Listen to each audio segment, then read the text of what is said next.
The gates and doors were barred, and all the windows were fastened down.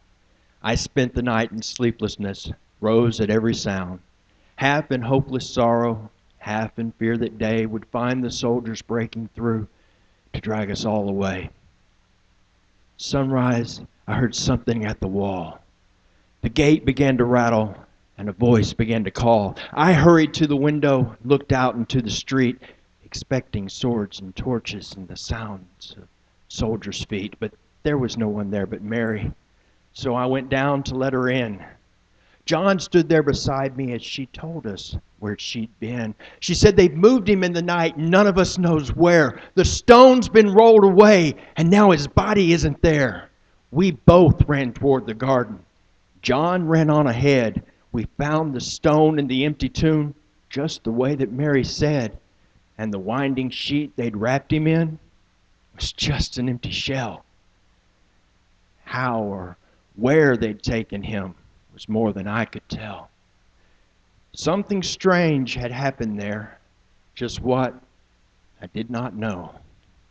John believed a miracle, but I just turned to go. See, circumstance and speculation couldn't lift me very high because I'd seen them crucify him, and then I saw him die.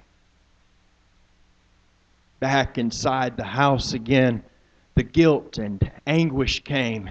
Everything I'd promised him just added to my shame. When at last it came to choices, I denied I knew his name. And even if he was alive, it wouldn't be the same. Suddenly, the air was filled with a strange and sweet perfume. Light that came from everywhere drove shadows from the room, and Jesus stood before me with his arms held open wide.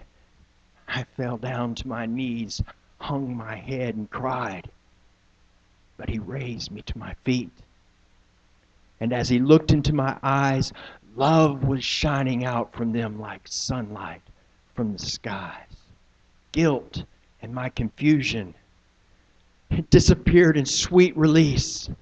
And every fear I'd ever had just melted into peace. He's alive. He's alive. He's alive, and I'm forgiven.